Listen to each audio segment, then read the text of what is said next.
Welcome to the HBCU Black History Month Spotlight. What are HBCUs? HBCUs HBCU stands for Historically Black College and University.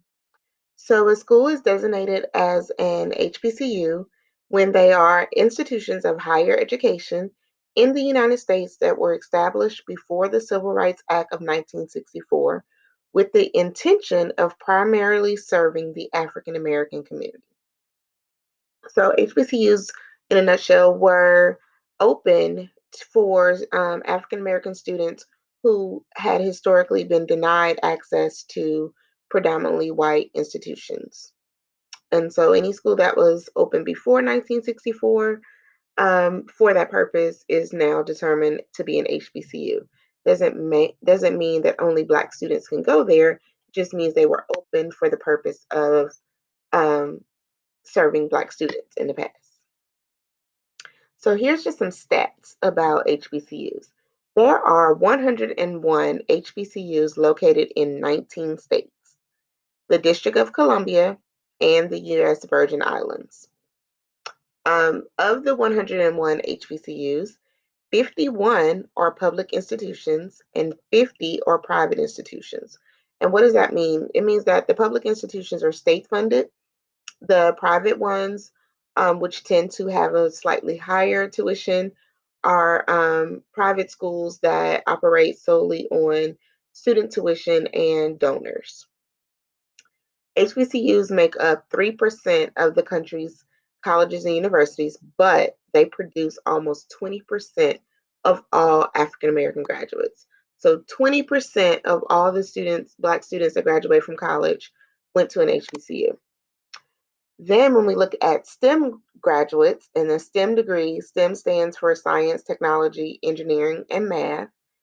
35 to 40% of African American graduates with a STEM degree came from an HBCU. It's kind of cool, right?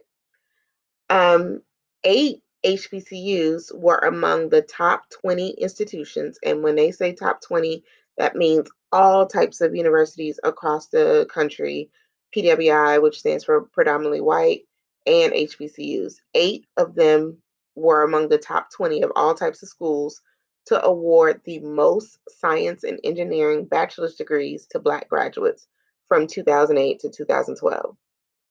And I didn't find the updated stats for the last 10 years, but I know that schools like Xavier and Tuskegee, Howard, and North Carolina A&T consistently rank in the top 20 schools across the country in awarding science degrees and engineering degrees to Black graduates. So basically, a lot of Black students tend to be more successful in these fields when they go to an HBCU. And here's just some quick facts.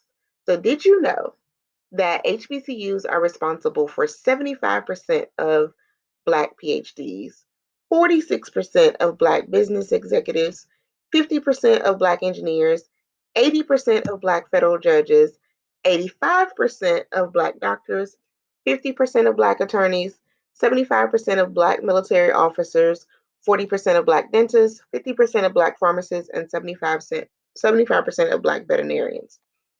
So the bulk of the people with these in these type of fields actually went to an HBCU for undergrad. So here's just a little introductory information on HBCU. So stay tuned tomorrow where we will find out more information about specific schools.